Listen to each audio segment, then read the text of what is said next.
আজকে বিষয়টা একটু অন্যরকম, মানে একেবারে সেই তথাকথিত কনভেনশনাল রাজনৈতিক আলোচনা হয়তো হবে না, কিন্তু অবশ্যই তার মধ্যে রাজনীতি থাকবে, আলোচনা থাকবে। আপনাদের মনে হতেই পারে যে আজকের এই অনুষ্ঠানে বাম, কংগ্রেস বা তৃণমূলের ঠিক কাজটা কি, মানে গুরুত্বপূর্ণ জায়গায় আলোচনার কি রয়েছে। কারণ আজকে আমি বিষয়টা একটু বলে দিই যে বঙ্গ রাজনীতিতে এখন অবশ্যই তো বিরোধী শক্তি বিজেপি, তবে এই বিজেপির রাজ্য নেতৃত্ব এবং কেন্দ্র নেতৃত্ব তারা মানে কেন্দ্রীয় নেতৃত্ব কীভাবে বিজেপিকে রাজ্যে বিশ্বাস করতে পারছে, কতটা পারছে। কারণ সামনে 26-এর নির্বাচন, আপনারা জানেন যে এর মধ্যে দিল্লির নির্বাচনে আরএসএসের সক্রিয়তা ছিল। আরএসএস কোনো রাজনৈতিক দল নয়, খুব পরিষ্কার করে আগে বলে দিই। তবে বিজেপি অবশ্যই তাদের মাদার কনসার্ন হিসাবে আরএসএসকে মানে, এবং আমরা দেখেছি আগেও যে কংগ্রেসের বিশেষত প্রণব মুখোপাধ্যায় তিনিও আরএসএসের অফিসে যেতেন, আরএসএসের সঙ্গে সখ্যতা ছিল।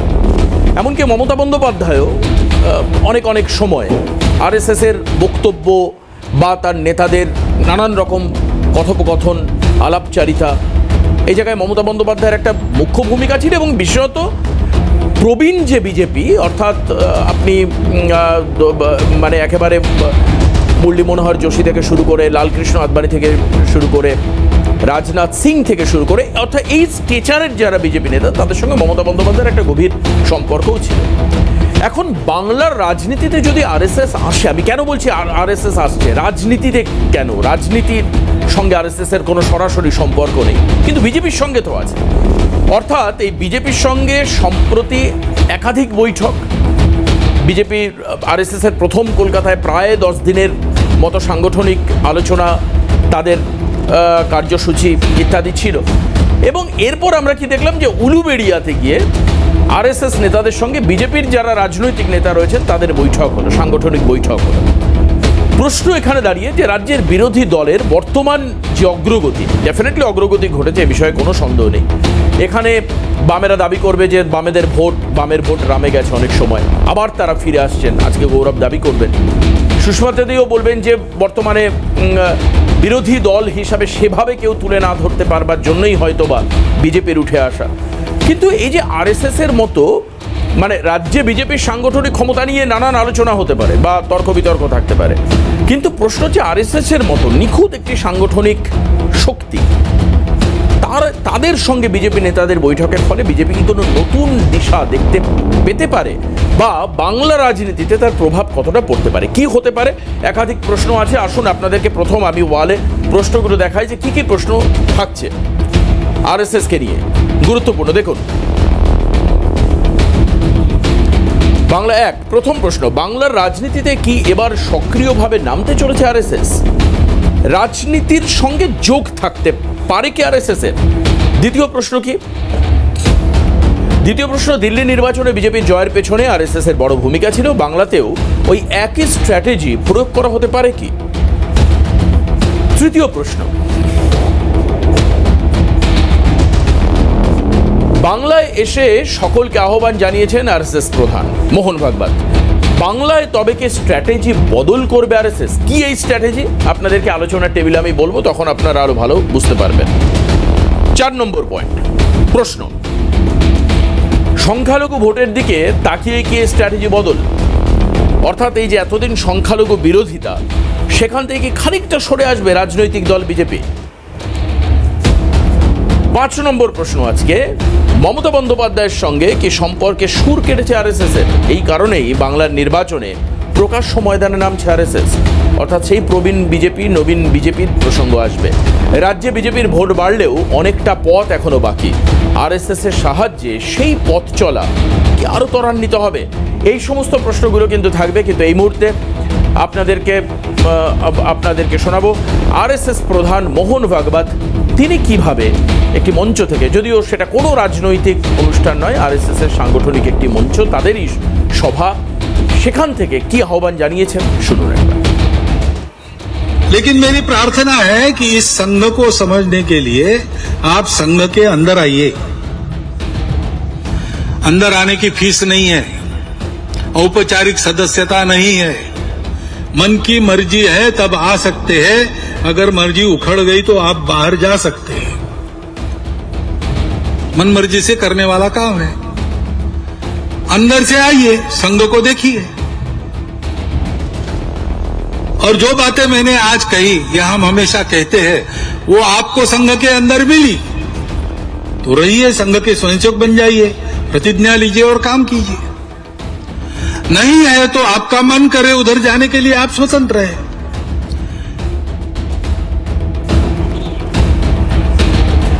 আর অবশ্যই আমরা এই জায়গায় দাঁড়িয়েই এই যে সবাইকে আহ্বান, অর্থাৎ এবার কিন্তু হয়তোবা ওই চূড়ান্ত মুসলিম বিরোধী জায়গাটা থেকে খানিকটা সরে আসতে পারে বিজেপি, হয়তোবা। কারণ আমি বলছি, সম্প্রতি বেশ কিছু বিজেপি নেতাকে আমি বলতে শুনলাম বিভিন্ন জায়গায় দাঁড়িয়ে, মুসলিমের মধ্যে দুটো ভাগ।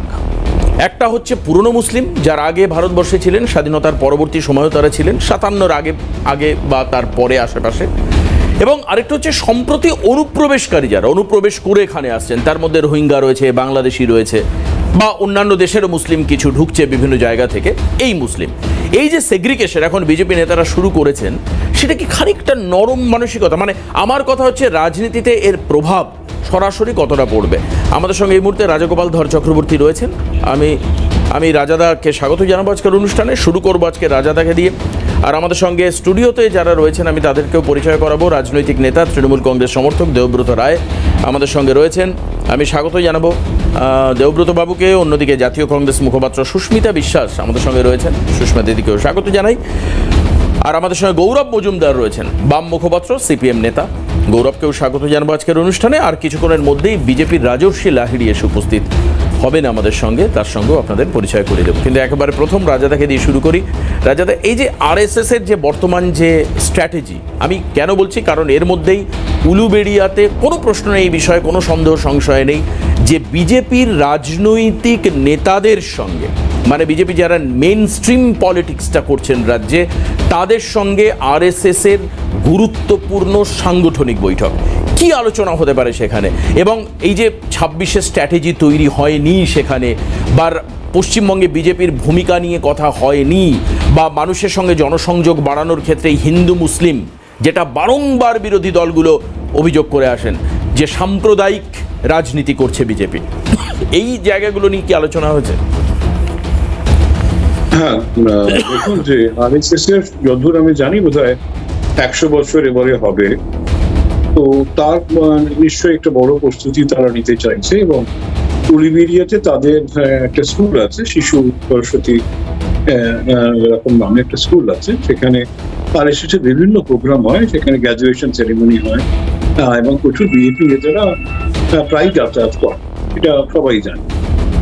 এখন ব্যাপারটা হচ্ছে যে, কিন্তু যেহেতু দুদিন ধরে মিটিংটা হয়েছে, বড় বড় নেতারা ছিলেন, এবং আরএসএস নিজের 100 বছর সে নিজেই করতে পারে, বিজেপি নেতাদের দরকার নাও হতে পারে। তবে এখানে বিজেপি লোকদের কেন ডাকা হলো, বোঝাই যাচ্ছে যে বিজেপি যখনই বুঝতে পেরেছে যে পশ্চিমবঙ্গে বামেরা অলমোস্ট শেষ হয়ে গেছে, তারা এখন যাদবপুর ইউনিভার্সিটির বাইরে বোধহয় কোথাও এক্সিস্ট করে না, এই জায়গায় দাঁড়িয়ে তো তারা একটা সময় ভেবেছিল মুকুল রায়কে দিয়ে তারা তাদের সংগঠন বাড়াতে পারবে। সংগঠন বেড়েছিল, লোকসভা নির্বাচনে যথেষ্ট তারা সিট বেড়েছে, কিন্তু পরবর্তীকালে দেখা গেছে যে মুকুল রায়ের যে দলকে সাংগঠনিক ক্ষমতাটা একটা সীমিত জায়গায় রয়েছে, তা দিয়ে ক্ষমতায় আসা যাবে না।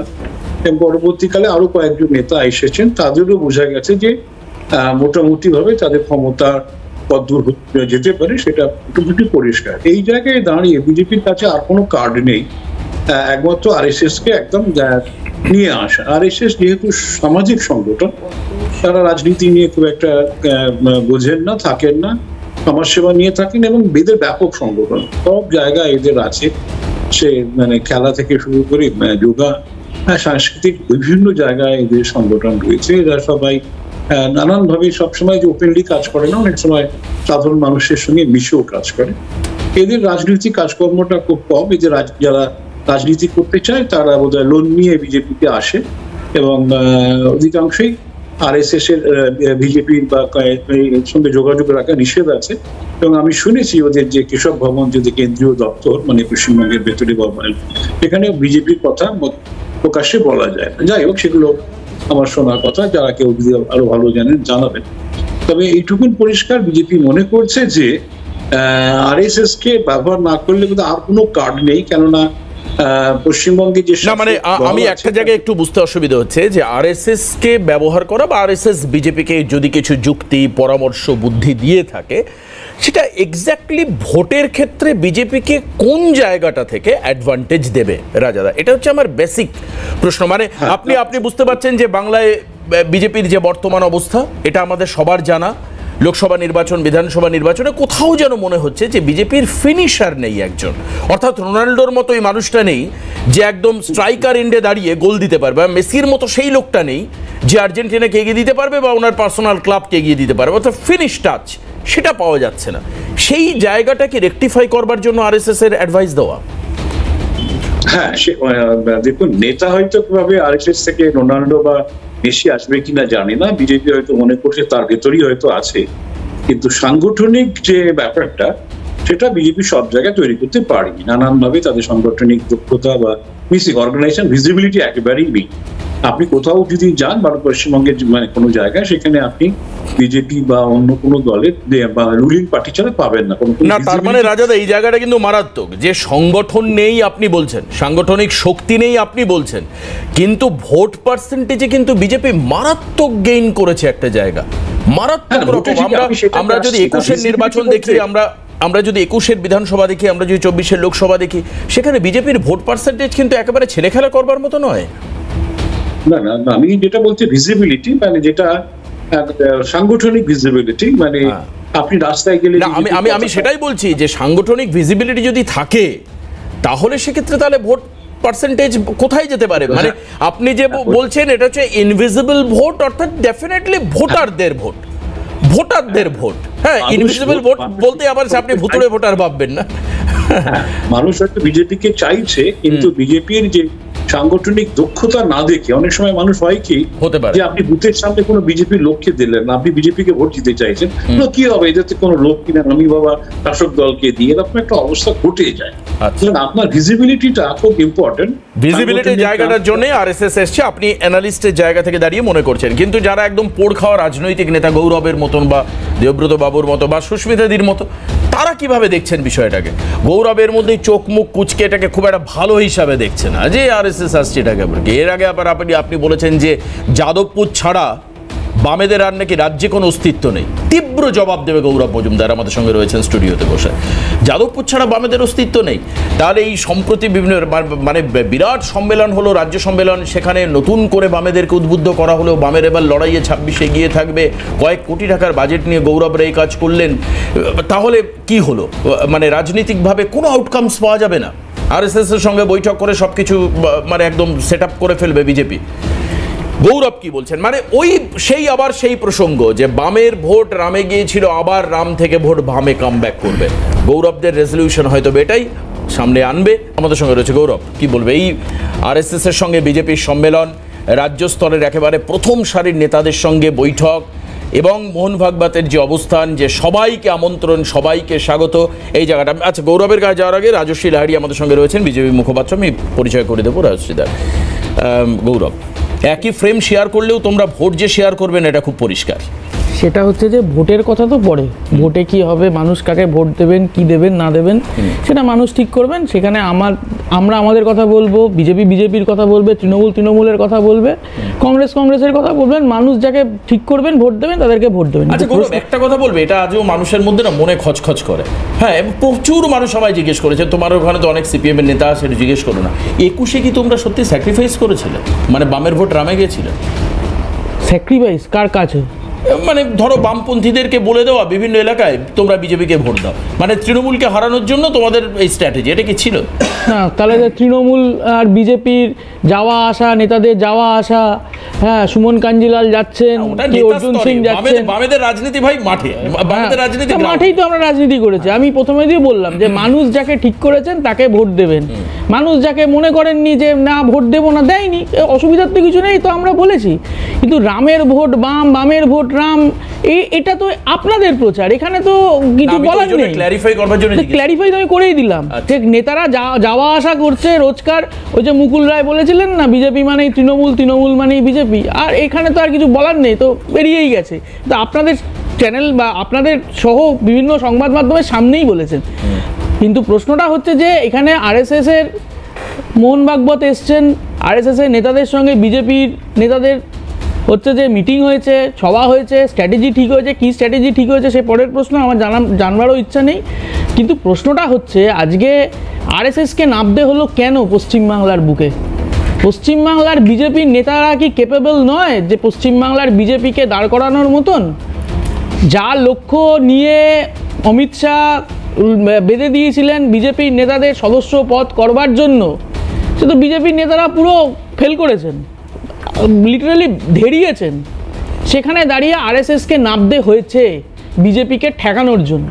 শুধু বিজেপিকে ঠেকানোর জন্য না, আরএসএসকে নামতে হয়েছে মমতা বন্দ্যোপাধ্যায়কেও ঠেকানোর জন্য। আরএসএসের পত্রিকায় যখন লেখা হয় যে পশ্চিমবাংলায় মমতা বন্দ্যোপাধ্যায় থাকলে তাদের রাজনীতি, তাদের যে প্রচার, তাদের যে স্কুল, তাদের যে সদস্য সংখ্যা বাড়াতে সুবিধা হয়, সে তো আরএসএস তার নিজের পত্রিকা স্বস্তিকাতে লিখেছেন। আবার উল্টো দিকে আপনি দেখবেন মমতা বন্দ্যোপাধ্যায় সবসময় বিজেপিকে গালি দিচ্ছেন, ঠিক আছে, কিছু নেতাদের গালি দিচ্ছেন, কিন্তু আপনি কখনো দেখবেন না যে আরএসএসকে কোনো কথা বলতে। তিনি নিজেই বলেছেন যে আরএসএস ভালো, বিজেপি খারাপ। তিনি তো হচ্ছে যে আরএসএসের তার ভাইপো মোহন ভাগবতকে উপহার পাঠিয়েছিলেন এই মেদিনীপুরে এর আগে যখন এসছিল।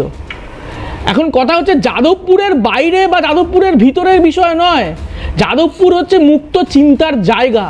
যাদবপুর হচ্ছে একটা ঐতিহ্যশালী একটা বিশ্ববিদ্যালয় যেখান থেকে নানা রকমের বিষয় নিয়ে স্কলাররা ভারতবর্ষের বিভিন্ন জায়গায় ঘুরে বেড়াচ্ছেন।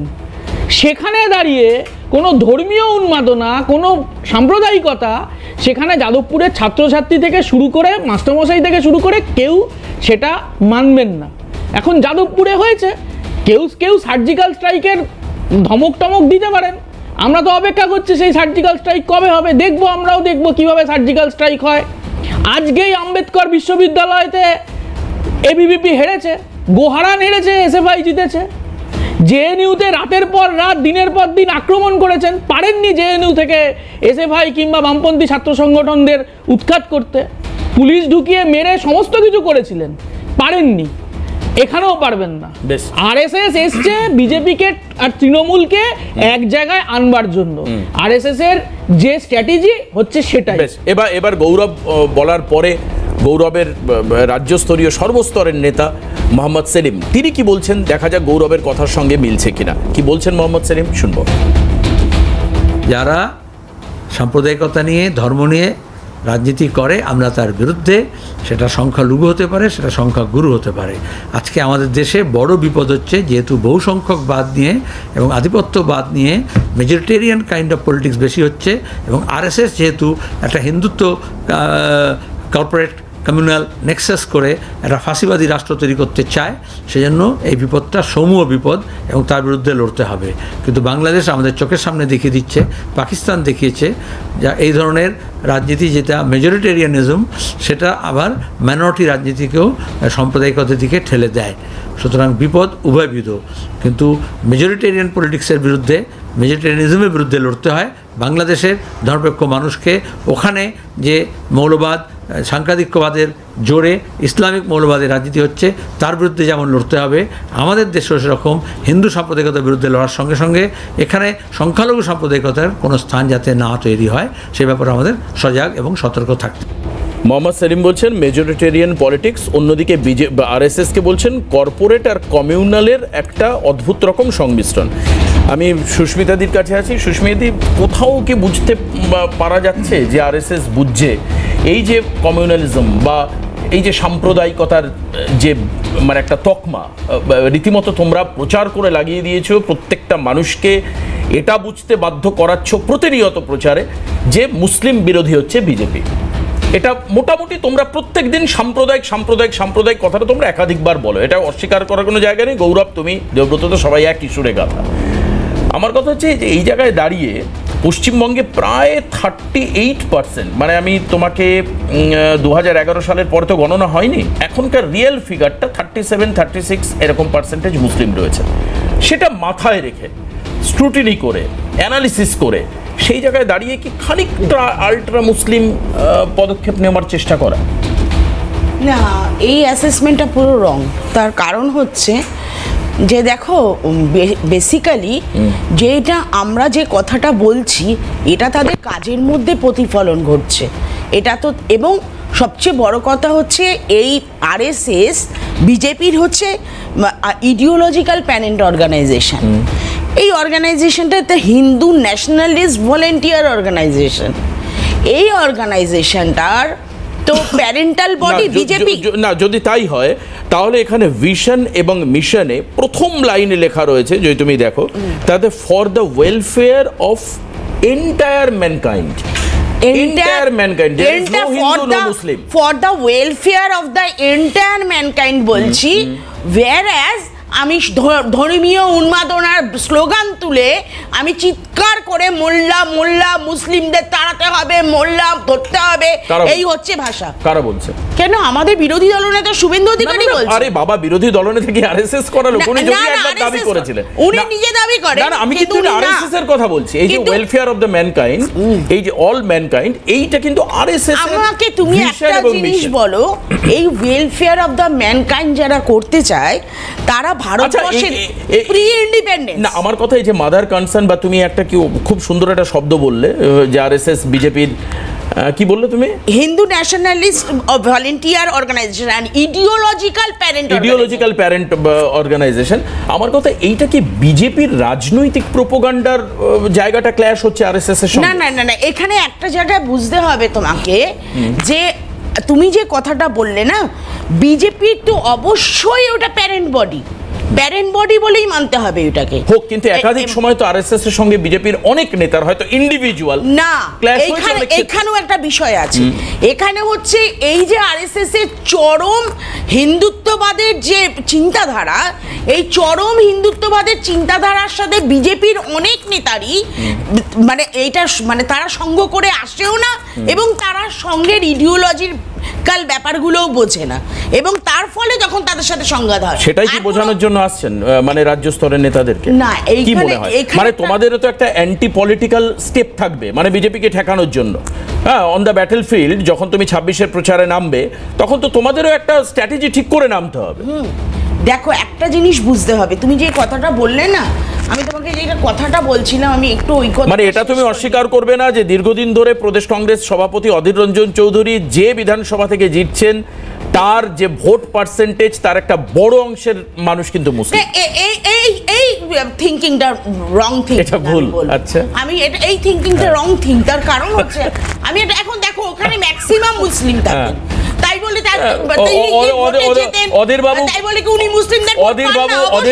অধীর বাবু অভিষেককে চ্যালেঞ্জ করেছেন আমার সঙ্গে এসে, এখানে এসে দাঁড়াও, কিন্তু অধীর বাবু তো অন্য কোনো জায়গা থেকে দাঁড়াননি কখনো। অধীর বাবু যেমন মুসলিমদের ভোট পায়, অধীর বাবু তেমন হিন্দুদেরও ভোট পায়। না না, সেটা পাবে না কেন? যে একজন সাংসদ হচ্ছে, সে হিন্দুদের ভোট পাবে না কেন? পাবে।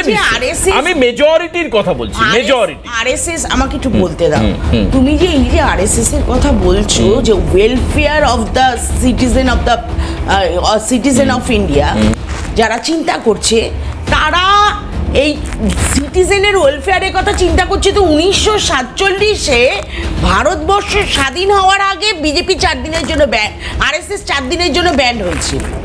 এবং আচ্ছা, প্রণব মুখোপাধ্যায় তো আরএসএস এর অফিসে যেতেন, এবং সেটা সৌজন্য, সেটা মানুষের সাথে সৌজন্যমূলক সাক্ষাৎকার অনেকের সাথে করতে পারে। সেই ছবি একবার আমরা একটু দেখানোর চেষ্টা করি, অনেকের সাথে সাক্ষাৎকার করতে পারে। ঐতিহাসিকভাবে এই ছবি আমরা পেয়েছি, একবার একটু দেখাই।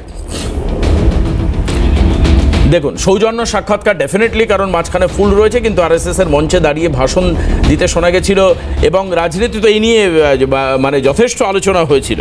দেখুন, সে তো আমাদের মুখ্যমন্ত্রী মমতা ব্যানার্জি আম পাঠায়, মিষ্টি পাঠায়, জাম পাঠায়, ধুতি পাঞ্জাবি পাঠায়, না কিন্তু এইগুলো সৌজন্য না, কিন্তু তার জন্য কিন্তু না, তার জন্য কংগ্রেসের কাছে কিন্তু সমালোচিত হতে হয়েছিল প্রণব মুখোপাধ্যায়। হ্যাঁ, হতে হয়েছিল। তার তার ব্যক্তি স্বাধীনতা তো আছে, সে কোনো রাজনৈতিক দল বিলং করে বলে এইটা না যে তার ব্যক্তি স্বাধীনতা সে বর্জন করেছে। তা এইবার সেই জায়গায় দাঁড়িয়ে ইন্ডিপেন্ডেন্সের পর 1948 সালে কিন্তু আবার ব্যান্ড হয়েছিল। কেন জানেন? এই যে গোডসে, এই গোডসে ছিল আরএসএস এর মেম্বার গান্ধীর হত্যার পর, এবং তারপরে লাস্ট যেবার ব্যান্ড হয়েছিল সেবার হচ্ছে 92-তে যখন বাবরি মসজিদ ধ্বংস হলো। তাহলে আপনি বলুন যে আরএসএস এর সঙ্গের পরিবারের লোক আমাদের ভারতবর্ষের ইতিহাসে এত বড় একটা কালিমা লিপ্ত ঘটনা ঘটিয়েছে, যে গোডসে কত সালে হয়েছিল এটা? কত সালে বাবরি মসজিদ? 1992-তে হয়েছিল। 2018 সালে 6 জুন আরএসএস এর নাগপুরে একটি অনুষ্ঠানে প্রাক্তন রাষ্ট্রপতি প্রণব মুখোপাধ্যায় সেই মঞ্চে উপস্থিত থাকেন। আপনি কেন বারে বারে প্রণব মুখোপাধ্যায় মঞ্চে উপস্থিত ছিল এই কথাটা তুলছেন? আপনি কথাটা তো শুনবেন। প্রণব মুখোপাধ্যায় উপস্থিত থাকতেই পারে, প্রণব মুখোপাধ্যায় উপস্থিত থাকতেই পারে। সে তার কোনো নিশ্চয়ই তার কোনো পার্সোনাল কোনো কাজে গেছে, কিংবা তার ভালো লেগেছে সেখানে যেতে এসে গেছে। তাই বলে এইটা না তার মানে জাতীয় কংগ্রেস তাকে এন্ডোর্স করছে না? না, জাতীয় কংগ্রেস এন্ডোর্স করছে না। বেশ, আমি দেবব্রত বাবুর কাছে আসবো। দেবব্রত বাবু, পলিসি কি হবে? দেখুন, আরএসএস যে বিজেপির মাদার সংগঠন, এটা নতুন করে বলে দেওয়ার জায়গা রাখে না। সবাই মোটামুটি জানে ভারতবর্ষে আর রাজনীতির মধ্যে আছে, এমনি সাধারণ আছে। এই যে বললেন না, এন্টায়ার অফ অল ম্যানকাইন্ড, তারা বলছে কি সংবিধান আমাদের স্বাধীনতার চিহ্ন নয়। সংবিধান আমাদের স্বাধীনতার চিহ্ন নয়। আচ্ছা, ঠিক আছে, এটা আমি বলছি না। এটা কারা বলছে?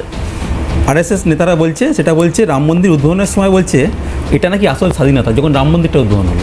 ঠিক আছে, যোগীরগড় গোরখপুরে একটা সম্মেলন হয়েছিল। দেশীয় স্বাধীনতা নাকি না ধর্মীয় স্বাধীনতা? না, দেশীয় স্বাধীনতা।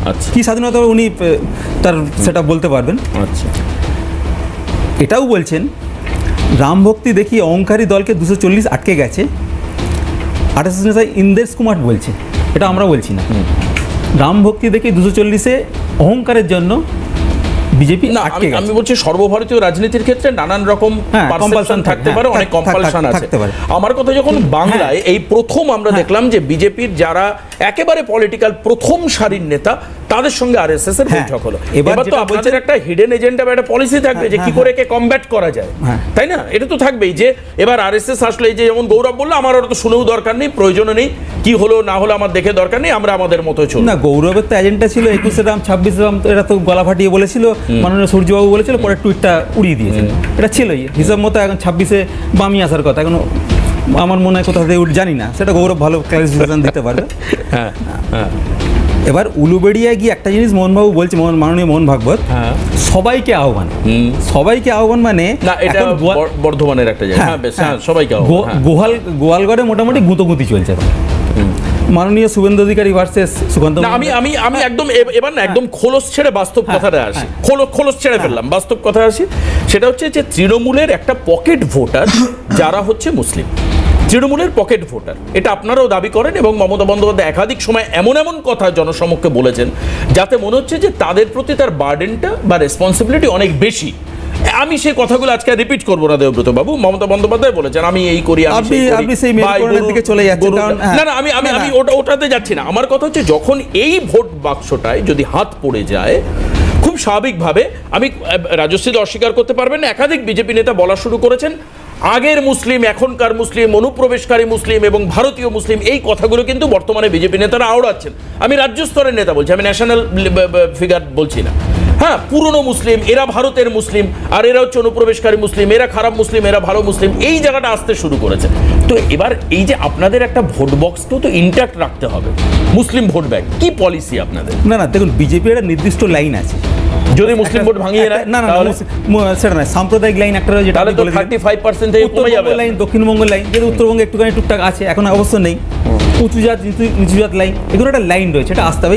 কিছুক্ষণ আগে মাননীয় তথাগত রায় একটা টুইট করলেন, এই কিছুক্ষণ ঘন্টা 2-3 আগে। আচ্ছা, আমি পুরোপুরি পড়ে দিচ্ছি কি বলছেন।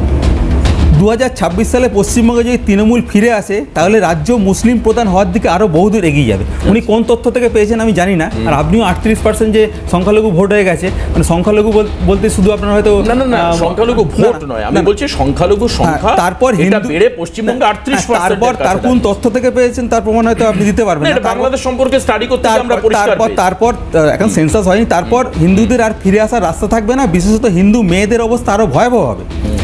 তাই যেসব হিন্দু প্রাণের ভয়ে ব্যবসার কারণে দুটো পয়সার জন্য তৃণমূল করেন, তারা তা থেকে বিরত থাকুন।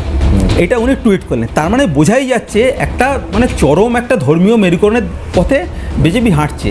এখন যখন দেখছে রাম দিয়ে হচ্ছে না, তখন রোহিত শর্মা দিয়ে করো, যখন উত্তরবঙ্গ দিয়ে হচ্ছে না দক্ষিণবঙ্গ দিয়ে করো, যখন উঁচু জাত দিয়ে হচ্ছে না নিচু জাত দিয়ে করো, ধর্মীয় মেরুকরণ এইভাবে এইটা এগিয়ে নিয়ে ধর্মীয় মেরুকরণের থেকে তো সরার প্রসঙ্গ আসছে।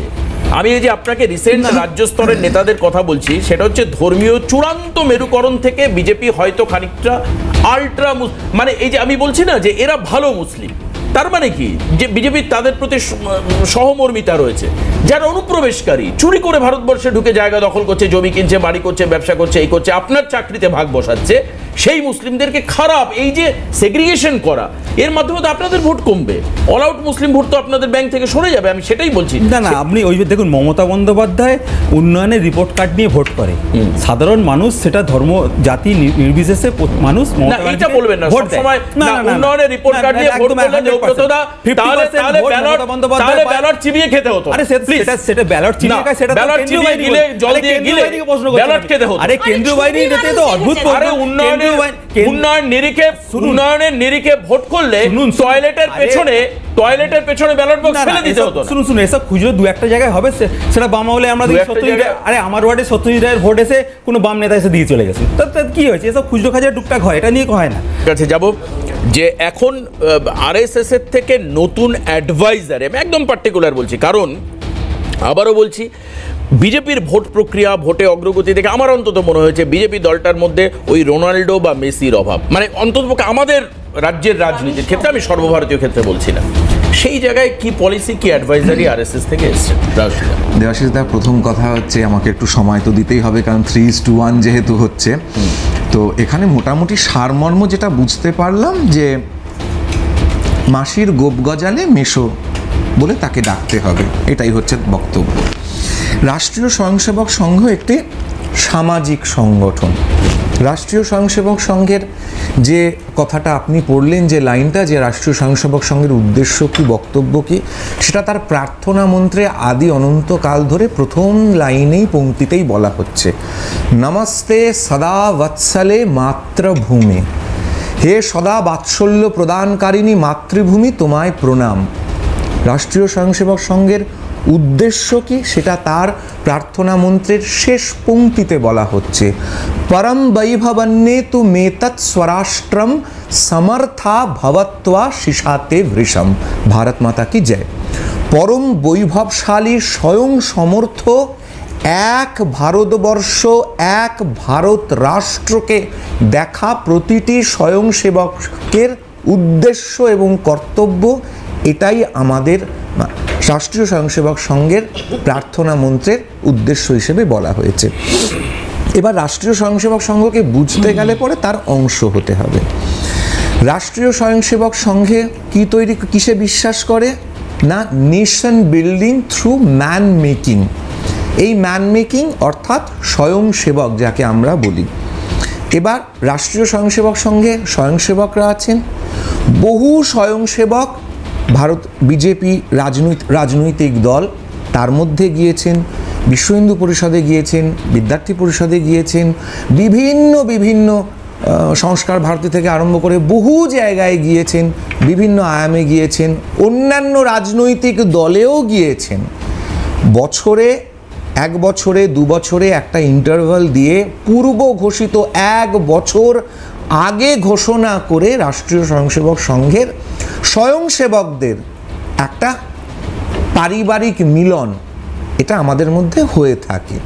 সেখানে স্বয়ংসেবকরা যান, তাদেরকে বলা হয়ে থাকে। এটা এইরকম একটি পূর্ব ঘোষিত, পূর্ব পরিকল্পিত, বহু বছর ধরে হয়ে আসা বিভিন্ন স্বয়ংসেবকদের মধ্যে একটা গেট টুগেদার বলতে পারেন আপনি, সেরকম ধরনেরই কাজ হয়েছে। এটা হয়, সেখানে কে কীরকম কী করছে না করছে সেসব নিয়ে আলোচনা, এর বাইরে আর কিচ্ছু নয়। আর দ্বিতীয় কথা, আমি কয়েকটা কথা বলি। প্রথম কথা হচ্ছে, গডসে আরএসএসের মেম্বার ছিলেন না, এটা সুপ্রিম কোর্টের বিচার অনুসারে এটা নিয়ে রাহুল গান্ধীজিকে ক্ষমা প্রার্থনা করতে হয়েছে। তো এটা যেন কংগ্রেস মুখপাত্র মনে রাখেন।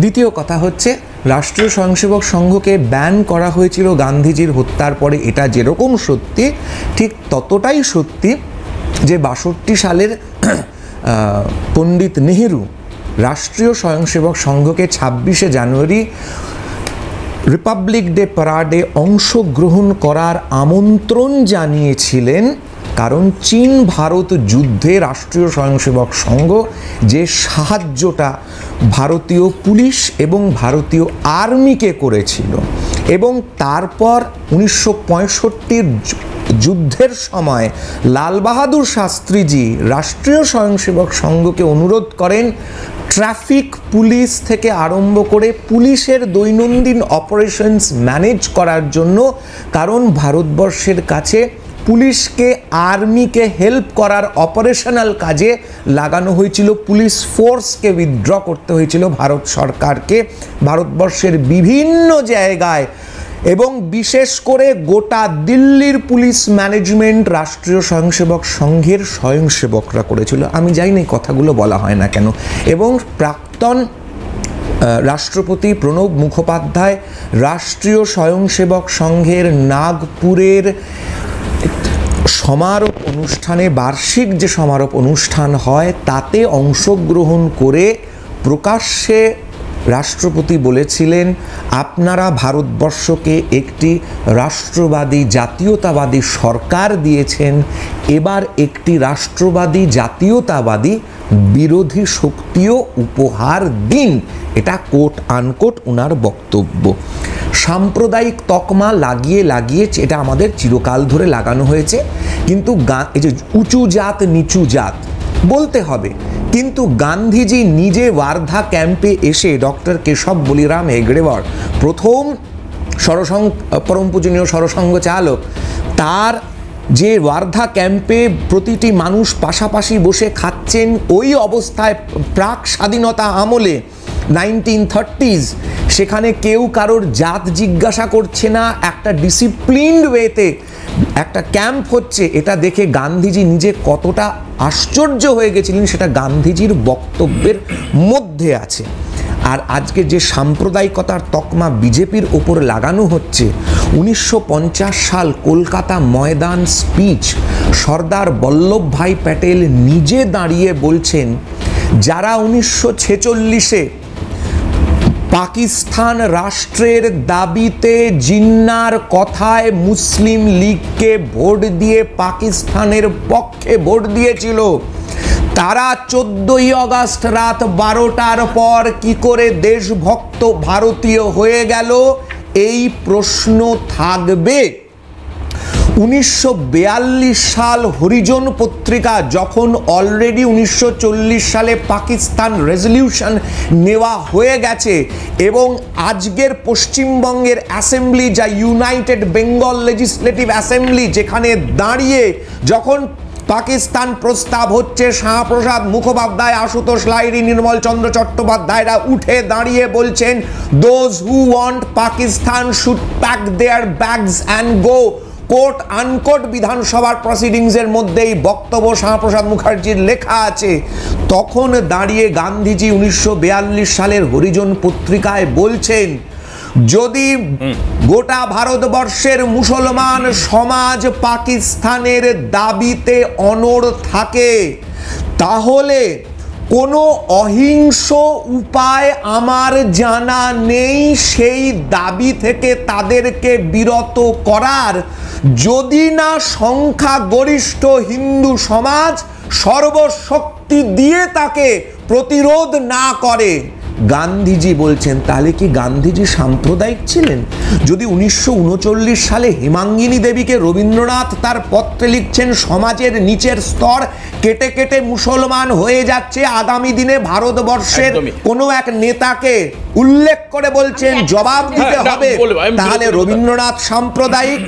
বঙ্কিমচন্দ্র যখন বলছেন যে হিন্দু মুসলমান বঙ্গদেশে সমানে সমানে যায়, আমাকে রামকৃষ্ণ পরমহংসদেবের সঙ্গে গিয়ে কথা বলতে হবে, তাহলে বঙ্কিমচন্দ্র সাম্প্রদায়িক। একদমই। যদি শরৎচন্দ্র চট্টোপাধ্যায় লেখেন, অসাধারণ ব্যাখ্যা, কিন্তু বাট অনিচ্ছাকৃতভাবে একটু থামাচ্ছি, আমি বিরতি নেব, বিরতির পর ফিরে আসার পর সময়ও ভীষণভাবে কম পাবো, কিন্তু হিন্দুরা চূড়ান্তভাবে প্রকট হয়ে হয়তোবা মুসলিম লীগের আমন্ত্রণে যারা পাকিস্তান চলে যাচ্ছিলেন সেই মুসলিমদেরকে আটকানো সম্ভব।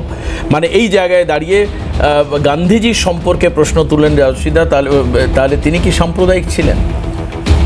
আজকে যে কথাগুলো বললো আমি শুনছিলাম প্রত্যেকটা কথা, একবার জাম করে 1942 থেকে 46-এ আসছে, একবার 46 থেকে জাম করে আবার 42-এ যাচ্ছে। মোটামুটি দেখুন, যারা মানে ভারতবর্ষের স্বাধীনতার লড়াইতে যাদের কোনো ভূমিকাই ছিল না, তাদের মুখে বড় বড় ডায়লগ শোনার মতো ইচ্ছা কিংবা মানসিকতা না। এবার বলছি এবং আমরা যেমন গোডসের কথা বলি, আবার সরদার বল্লভভাই প্যাটেলের কথা, আবার সাভারকারের কথাও বলি। আজকে সাভারকারের কথা যখন বলতে হয় তখন 5 বার ইংরেজদের কাছে মুচলেখা দিয়েছে, সে কত বড় ভারতপ্রেমী ছিল। আজকে সেই জায়গায় যখন বলতে হয় সর্দার বল্লভভাই বলতে দিতেই হবে।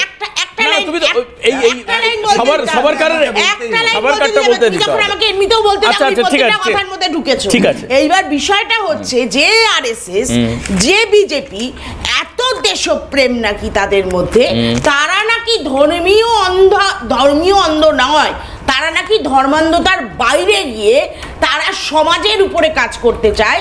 সেই মানুষগুলো দুটো সম্প্রদায়, মুসলিম হিন্দু, দুটো পৃথক সম্প্রদায় তৈরি করে যেই ভোটে পোলারাইজেশন করছে, তার বিরুদ্ধে ভারতবর্ষের মানুষ জবাব দেবে। আচ্ছা, এক মিনিট দেবব্রতদাকে নিয়ে নি। দেবব্রতদা কি বলবেন বলুন, আমি তারপর দেখুন, এই রাষ্ট্রবাদের কথা বলে না, একটা কথা বলবো, নেতাজি সম্বন্ধে আমরা বলছি না, মাননীয় এনাদের প্রতিষ্ঠাতা যিনি শ্যামাপ্রসাদ মুখোপাধ্যায় বলছেন, নেতাজি সুভাষচন্দ্র দেশ বিরোধী, হিন্দু বিরোধী। কবে বলেছেন, কোথায় বলেছেন? ওনার নিজের ডায়েরিতে এত বড় কথা একদম কোট করো, মানহানি মামলা করব তোমার নামে। কোট করো, কোট করো, কোন বইতে লেখা আছে, কোন বইতে লেখা আছে? দিয়ে দেবো তোমাকে, এক্ষুনি দিয়ে দেবো। দাও, এক্ষুনি দাও, যথেষ্ট তথ্য এক্ষুনি দাও। সুভাষচন্দ্র বলছে দেশ বিরোধী, হিন্দু বিরোধী। আর এরা গান্ধীজিকে অসুর মনে করেন গান্ধীজিকে। আর মুসলিম, এই যে হলো বললো না মুসলিম লীগ, আর কাশ্মীরে গিয়ে পিডিপির সাথে সরকার কারা করেছিল? এই বিজেপি। সেটা তোমাদের সাথে রাজাদাকে নেব, আমি শেষ করবো। রাজাদাকে নেব, আমি রাজশাহীর কাছে আসবো। রাজা কি বলবেন? রাজাদা কি শুনতে পাচ্ছেন না? রাজাগোপাল ধর চক্রবর্তী, রাজাদা আপনাকে বলছি। হ্যাঁ, মানে যেটা হচ্ছে আলোচনা আর কি, এখানে স্পেসিফিক কোনো প্রশ্ন নেই, কিন্তু বর্তমান পরিস্থিতিতে তুতু ম্যায় সিচুয়েশন। না দেখুন, মানে অতীতে কি ঘটেছে সেটা তো আজকের আলোচনা নয়। আজকের আলোচনা হচ্ছে যে আরএসএস এসেছে এবং তার ফলে বিজেপি শক্তি কতটা বাড়বে, এটাই হচ্ছে আজকের আলোচনা। একদম। এবং তার ফলে বিজেপি বিরোধীরা কতটা প্রস্তুত আছে সেটাই হচ্ছে ভাবনা। একদম।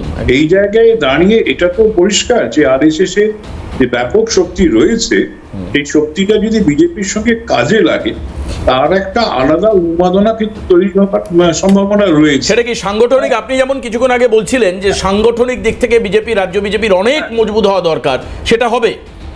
সেটা দেখুন, আমার জায়গায় সংগঠন আছে, সেটাকে ওরা এমন ভাবে রাখে যে বাইরের মানুষ বোঝা যায় না। আরএসএস এর যারা গৌরবের পর আমাকে রাশিদার কাছে কিন্তু যেতেই হবে একটু, ছোট্ট অল্প একটু সময়।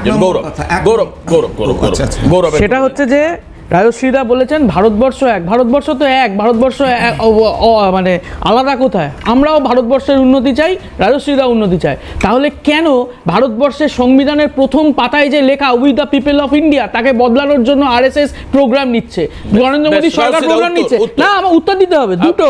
দ্বিতীয়,